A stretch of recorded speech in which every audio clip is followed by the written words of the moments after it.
में केंद्रीय विद्यालय इस शुभारंभ अवसर पर, लोकार्पण अवसर पर यहाँ पर उपस्थित हमारे खटीमा नगर पालिका के चेयरमैन श्री रमेश चंद्र जोशी दामो भैया, पूर्व विधायक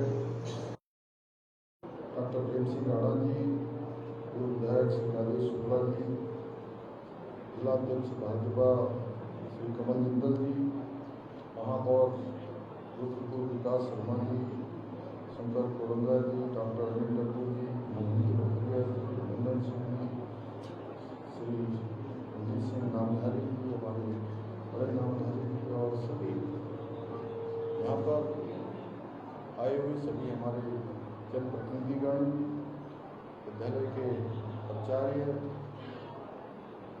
पिताजी और रेवानी जी, हमारे जिलाधिकारी श्री संदीप भदौरिया जी और एसएसपी श्री मणिकांत मिश्र जी, सभी आए हुए हमारे सभी अधिकारीगण, सभी अभिभावकगण और जिनके निमित्त ये शानदार परिसर बनकर तैयार हुआ है, ऐसे मेरे सभी प्रिय छात्र एवं छात्राएं और उनके सभी अभिभावक हैं, हमारे मीडिया के सभी मित्र, मैं सर्वप्रथम इस कार्यक्रम में उपस्थित खटीमा क्षेत्र के आप सभी परिवारजनों का आज के इस अवसर पर अपनी ओर से हृदय से स्वागत करता हूं, आप सबका अभिनंदन करता हूं। ये हम सभी के लिए अत्यंत हर्ष और गर्व का विषय है कि जब देश में शिक्षा क्षेत्र में आई नई क्रांति के 5 वर्ष पूर्ण हो रहे हैं, ऐसे ऐतिहासिक अवसर पर हमारे खटीमा में भी ज्ञान और विज्ञान के नए युग का सूत्रपात हो रहा है। आज के इस अवसर पर हमारे खटीमा को केंद्रीय विद्यालय की सौगात देने के लिए मैं सभी खटीमा वासियों की ओर से हमारे आदरणीय प्रधानमंत्री श्री नरेंद्र मोदी जी एवं शिक्षा मंत्री श्री धर्मेंद्र प्रधान जी का हृदय तल से आभार व्यक्त करता हूँ। केंद्रीय विद्यालय की शिक्षा हमारी सेना, अर्धसैनिक बलों तथा तमाम कार्मिकों के बच्चों के लिए अत्यंत उपयोगी सिद्ध होगी, जिनका देश के विभिन्न हिस्सों में समय समय पर स्थानांतरण होता रहता है, जिनकी पोस्टिंग कभी एक स्थान पर नहीं होती है। यदि मेरे छात्र जीवन के दौरान भी खटीमा में केंद्रीय विद्यालय होता तो शायद मैं भी किसी विद्यालय का छात्र होता और मुझे भी शिक्षा के लिए बाहर नहीं जाना पड़ता।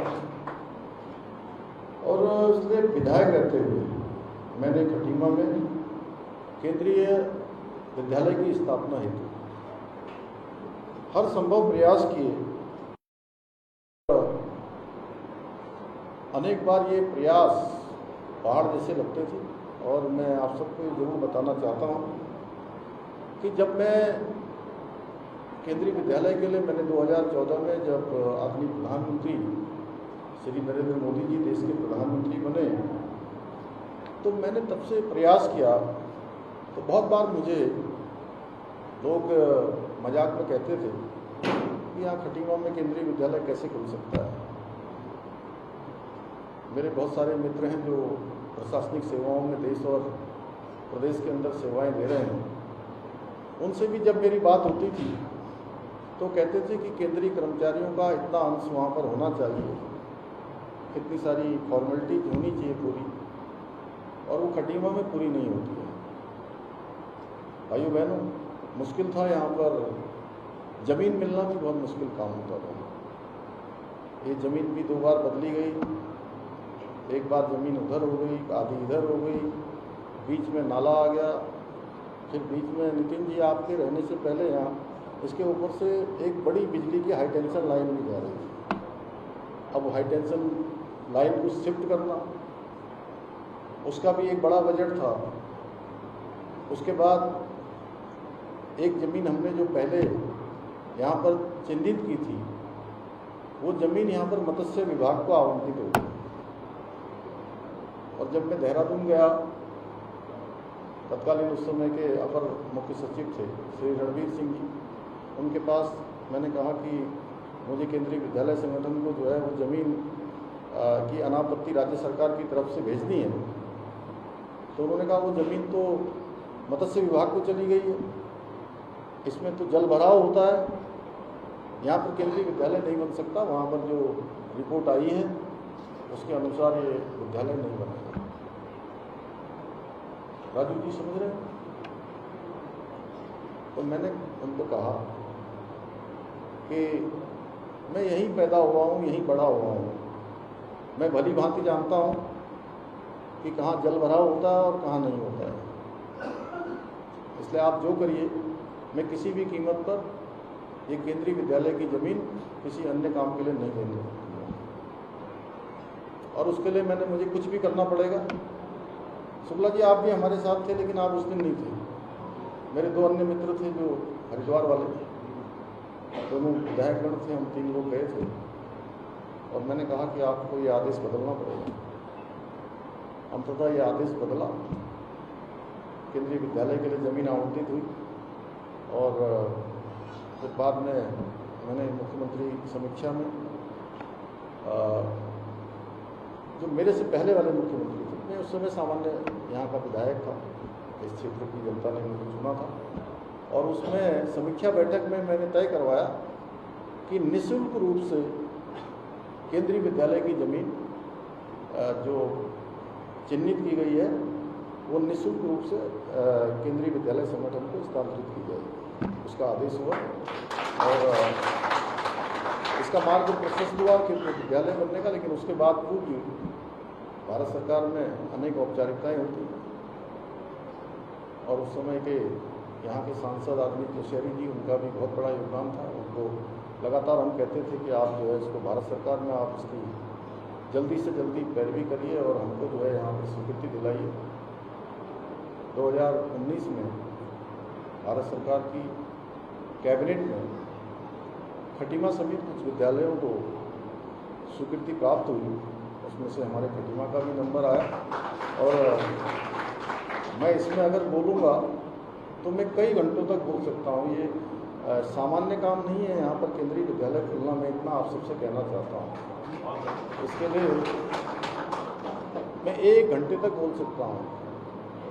इतनी सारी जगह पर मैं गया, इतने सारे दफ्तरों के मैंने चक्कर लगाए, मैं सच बता रहा हूँ। लेकिन मेरा सपना था, बचपन से सपना था, जब मैं बाहर जाता था देखता था कि अनेक स्थानों पर रुद्रपुर, काशीपुर, हल्द्वानी, देहरादून, ऐसे स्थानों पर बड़ी बड़ी बिल्डिंगें दिखाई देती हैं, बड़े बड़े इंस्टीट्यूशन दिखाई देते हैं, स्कूल कॉलेज बड़े बड़े हैं। ये मेरे खटीमा में भी होना चाहिए। तो इसके साथ साथ आज मुझे बहुत प्रसन्नता हो रही है जब मैं देख रहा हूँ, मैं पिछले साल आया था, इसका परिसर देख के गया था, आप लोग नहीं थे उस समय, तो मैं देखने आया था कि इसका निर्माण कार्य कैसा चल रहा है। आज सच में ऐसा लगता है कि एक सपना जो आज से लगभग 11 वर्ष पहले देखा गया, 12 वर्ष पहले देखा गया, वो सपना आज साकार हो गया। ये एक बहुत बड़ी फाउंडेशन हमारे बच्चों की बनाने का काम करेगा। और सच में अब खटीमा में एक शिक्षा का हब बन रहा है। यहाँ पर एकलव्य विद्यालय भी हमारा खुल गया और उसका भी निर्माण कार्य पूरा हो गया है। कुछ एक एडिशन वो करते रहते हैं, तो हमारी से भी जो कहते हैं हम तत्काल वहाँ भी स्वीकृति प्रदान करते हैं। यहाँ पर ITI, पॉलिटेक्निक, हमारे आश्रम पद्धति, अरविंद जी आश्रम पद्धति भी बड़े अच्छे बन गए। वहाँ भी बिल्डिंग बन गई है, रोडवेज बस अड्डा जहाँ पुराना हमारा है उसके सामने अच्छी बिल्डिंग का निर्माण हो गया है। इसके थोड़ा और आगे जाएंगे आप तो जल्दी ही हम लोगों को नए बस अड्डे का भी लोकार्पण करना, क्योंकि एक बात मैं ईश्वर को साक्षी मान के कहता हूँ, बरसात हो गई, मैडम कह रही थी मुझे बरसात हो गई, मैंने कहा बरसात हो गई, भगवान इंद्रदेव आ गए हैं, वो भी हमको आशीर्वाद दे रहे हैं कि अच्छा काम हो रहा है, शानदार काम हो रहा है। तो हम हमेशा कहते हैं कि जिसका हमने शिलान्यास किया है, जो भी हम योजना शुरू करते हैं उस योजना को पूरा करते हैं, यानी कि उसका लोकार्पण भी करते हैं। तो बस अड्डे का हम लोगों ने शिलान्यास किया था, कब तक हो जाएगा निखिल? आपने देखा यहीं पर बगल में हमारा बाईपास, खटीमा बाईपास विद्यालय से जुड़ा हुआ है, क्योंकि ये सब केंद्रीय योजनाएं हैं। जब मैं खटीमा में बाईपास की बात भी करता था तो बहुत सारे लोग मेरा मजाक उड़ाते थे, कहते थे अरे खटीमा में केंद्रीय विद्यालय की बात करते हैं, ये पुष्कर सिंह धामी पता नहीं कौन सी बात करते हैं, इनको ज़मीनी हकीकत पता नहीं है कि यहाँ केंद्रीय विद्यालय कैसे खुल सकता है, यहाँ बाईपास कैसे बन सकता है। प्रवीण जी आप तो इसके साक्षी। नहीं कहते थे लोग, ऐसा जो खटीमा में बड़ी हमारी अच्छी आदत क्या है कि सब लोग दिन भर इधर उधर अलग अलग पार्टियों में रहते हैं, शाम को सब एक जगह आ जाते हैं, क्यों ना हो भाई। तो जब वो बैठते हैं टेबल पर तो फिर ऐसी बातें करते थे रात में, मुझे भी लोग बताते थे अरे भाई साहब ऐसी बात हो रही है, ऐसा हो रहा है। हालांकि वो मेरा उत्साह बढ़ाते थे, जब ऐसी बात करते थे तो मेरे अंदर और प्रेरणा होती थी कि ऐसी बात हो रही है तो मैं ज़रूर सच करके दिखाऊंगा। तो हमने खटीमा बाईपास के लिए प्रयास किया। आज मैं आ रहा था तो अभी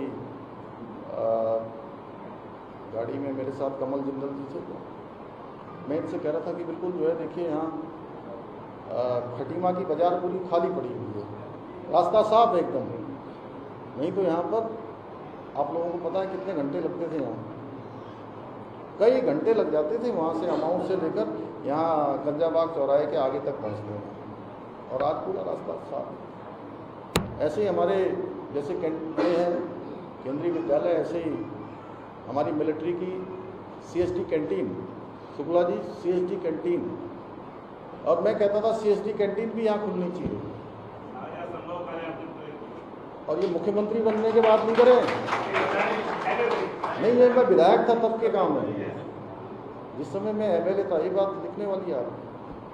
मैंने ये सारे काम ITI, पॉलिटेक्निक, खटीमा का बस अड्डा स्वीकृत कराना हो, खटीमा का सरकारी अस्पताल चालू करवाना हो, CSD कैंटीन खोलनी हो, बाईपास बनाना हो, ये वाला हमारा केंद्रीय विद्यालय हो, एकलव्य विद्यालय हो, खटीमा का सौंदर्यीकरण हो, है ये प्रवीण नदी का बनने वाला पुल हो, हमारा सितारगंज से बिस्टी मझोला मोटर मार्ग हो, ऐसे अनेक काम, हमारा ये महलगांव से बिगराबाग तक का मोटर मार्ग हो, या हमारा चकरपुर से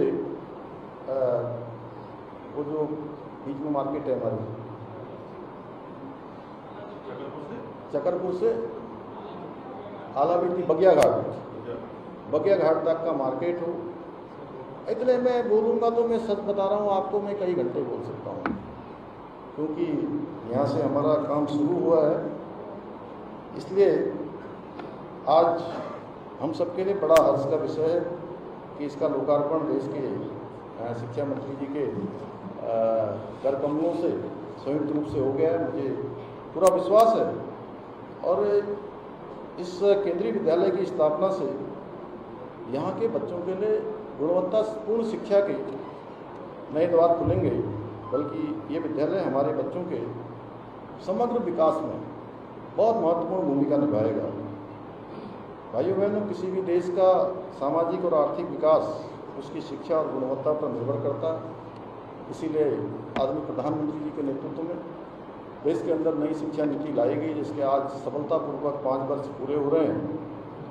और इस नीति के माध्यम से बच्चों को रोजगारपरक शिक्षा के साथ साथ प्रतियोगी परीक्षाओं में भी सफलता प्राप्त करने में सहायता मिल रही है। साथ ही अनुसंधान और शोध को भी प्रोत्साहित किया जा रहा है, जिसके अंदर हमारे बच्चों में, विद्यार्थियों में, युवाओं में वैज्ञानिक सोच का भी आज विकास हो रहा है। और उत्तराखंड नई शिक्षा को लागू करने वाला देश का पहला राज्य है, जिसके अंतर्गत हमने प्रदेश में 5,600 से अधिक आंगनबाड़ी केंद्रों में बाल वाटिका कक्षाओं की शुरुआत कर एक महत्वपूर्ण और दूरगामी शैक्षणिक पहल की है। आदरणीय प्रधानमंत्री श्री नरेंद्र मोदी जी के कुशल नेतृत्व और मार्गदर्शन में हमारा राज्य शिक्षा के साथ साथ आज प्रत्येक क्षेत्र में विकास और समृद्धि के नए आयाम स्थापित कर रहा है। और खटीमा तो मेरा घर है, आप सभी मेरा परिवार है। यहीं से मैंने जनसेवा की यात्रा प्रारंभ की थी और इस क्षेत्र में कोई ऐसा गांव नहीं है, कोई ऐसी गली नहीं है। हर गांव, हर गली मेरे दिल के करीब है। और मैं आप सबसे यह भी कहना चाहता हूँ कि पूरे मेरे को 4 साल लगभग 25 दिन का कालखंड मेरे इस जिम्मेदारी पर, इस दायित्व पर पूरे हो गए हैं। इसमें से अगर हिसाब निकालेंगे विकास शर्मा जी, तो मेरे को लगता है देहरादून के बाद, क्योंकि देहरादून राजधानी है, वो मेरा केंद्र है, वहाँ मुझे रहना होता है, सबसे ज़्यादा मैं कहीं आया हूँगा या सबसे ज़्यादा कहीं रहा हूँगा तो भी खटीमा ही होगा।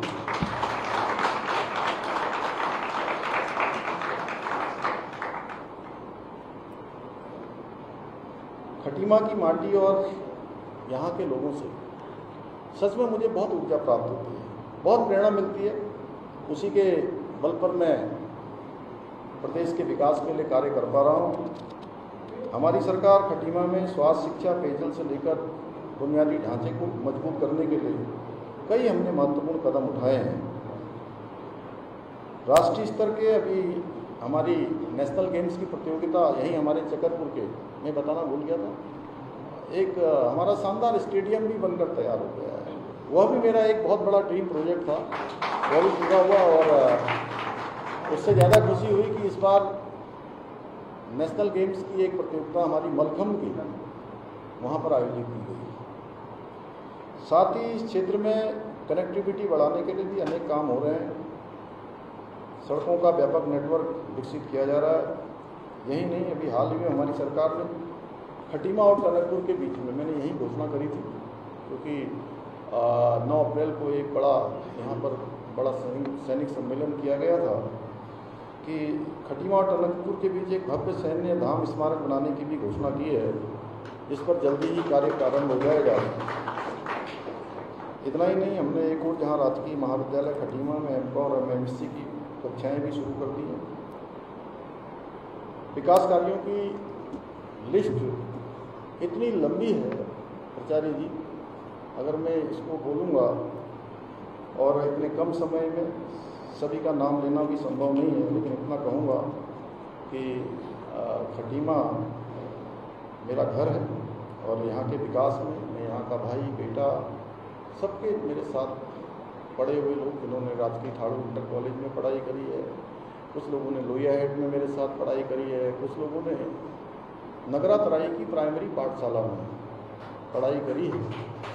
मैं हमेशा जीवन में उन सभी का स्मरण करता हूँ। इसलिए मैं इतना ही कहना चाहता हूँ कि विकास में कभी कोई कमी नहीं आने दूँगा। भाइयों बहनों, हमारी सरकार प्रदेश के प्रत्येक वर्ग के कल्याण के लिए पूर्ण प्रतिबद्ध होकर निरंतर कार्य कर रही है। इसी का परिणाम है कि हमारी दिशा और हमारा लक्ष्य बिल्कुल सही दिशा की ओर जा रहा है। भारत सरकार का नीति आयोग प्रत्येक वर्ष सभी राज्यों की सतत विकास के लक्ष्यों को प्राप्त करने में, अंग्रेजी में कहेंगे तो उसको सस्टेनेबल डेवलपमेंट गोल्स, उसको प्राप्त करने में एक इंडेक्स प्रत्येक वर्ष बनाता है। पिछले वर्ष के इंडेक्स में आप सबको जानकर प्रसन्नता होगी कि हमारा राज्य उत्तराखंड पूरे देश में हमको पहला स्थान प्राप्त हुआ है पूरे देश में। साथ ही युवाओं को रोजगार देने में भी हम अग्रणी राज्य बनकर हो रहे हैं। हमने एक वर्ष में बेरोजगारी दर में 4.4% की कमी लाकर कमी लाने में सफलता प्राप्त की है, जो राष्ट्रीय औसत से भी अधिक है। इतना ही नहीं, हमने देवभूमि के जो सांस्कृतिक और डेमोग्राफी को संरक्षित रखने के लिए, सांस्कृतिक मूल्यों और डेमोग्राफी को सुरक्षित रखने के लिए भी पूरी तरह से हम संकल्पबद्ध हैं। और इसी संकल्प के साथ हमने जहां एक और प्रदेश में लैंड जिहाद, लव जिहाद, थूक जिहाद, अवैध अतिक्रमण, इन सब के खिलाफ कड़ी कार्रवाई सुनिश्चित की है, वहीं हमने राज्य में सख्त दंगारोधी कानून, सख्त धर्मांतरण कानून और उस कानून को इस बार के विधानसभा सत्र में हम और कड़ा करने की दिशा में काम कर रहे हैं। हम उस एक्ट को और मजबूत बनाएंगे। और इतना ही नहीं, हमने प्रदेश में लैंड जिहाद पर कार्रवाई करते हुए 7000 एकड़ जमीन इस लैंड जिहाद से, सरकारी भूमि को लैंड जिहादियों से मुक्त करवाया है। इसके साथ ही अवैध रूप से चलने वाले 200 मदरसे, 500 से अधिक अवैध संरचनाओं को भी हमने हटाया है। इतना ही नहीं, अभी प्रदेश में हमने ऑपरेशन कालनेमी चलाया है। और ये ऑपरेशन कालनेमी ऐसा ऑपरेशन है जो हमारे धर्म के मार्ग पर लोगों के बीच में अवरोध पैदा करने का काम करता है। छद्म वेशधारी बनकर, अपना असली रूप बदलकर लोगों को ठगने का काम करते हैं, धार्मिक भावनाओं को आहत करते हैं, सनातन को नुकसान पहुंचाने का काम करते हैं। इन सभी पाखंडियों के खिलाफ हमने सख्त कार्रवाई की है। इसके अतिरिक्त हमने राज्य के हित में अनेक ऐतिहासिक निर्णय भी लिए हैं, जिनको पूर्ववर्ती सरकारें अपने राजनीतिक गुणाभाग के चक्कर में ठंडे बस्ते में डाल दिया करती थी। हमने जहां एक और देश में सबसे पहले हमारे उत्तराखंड वासियों को, देवभूमि वासियों को एक गौरव प्राप्त हो गया कि देवभूमि उत्तराखंड पहला ऐसा राज्य है जो, परवीन जी कहाँ चले गए, परवीन जी खड़े हो जाओ, देवभूमि उत्तराखंड पहला ऐसा राज्य है जहां संविधान की अनुच्छेद 44 बाबा साहब अम्बेडकर जब भारत का संविधान बना रहे थे, उस समय बाबा साहब और उनके साथियों ने संविधान में प्रावधान किया था कि देश के अंदर रहने वाले हर पंथ, हर जाति, हर धर्म, हर वर्ग के सब लोगों के लिए देश में एक समान कानून होना चाहिए भाई। और देवभूमि उत्तराखंड बाबा साहब के सपनों को साकार करने वाला, धरातल पर उतारने वाला आदरणीय प्रधानमंत्री मोदी जी के नेतृत्व में देश का पहला राज्य बन गया है। हमने सख्त नकल कानून लागू किया और नकल माफिया की रीढ़ तोड़ने का काम किया। उसका परिणाम है कि पिछले 3.5 वर्षों में 24,000 नियुक्तियां बिना किसी नकल के संपन्न हो गई और एक भी मामले में नकल का कोई प्रकरण नहीं आया, कोई मामला विवाद में नहीं आया, कोई न्यायालय में नहीं गया।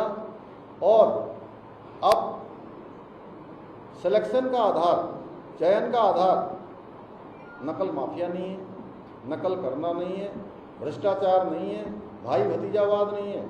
अब चयन का आधार केवल और केवल है योग्यता, क्षमता और प्रतिभा। इसके अंदर योग्यता, क्षमता, प्रतिभा होगी, उसको आप चयन का अवसर मिलेगा। और आप सब देखते होंगे, पहले जो हमारे भाई बहन अनेक परीक्षाओं में भाग लेते थे, योग्यता और प्रतिभा होने के बाद भी उनका चयन नहीं होता था।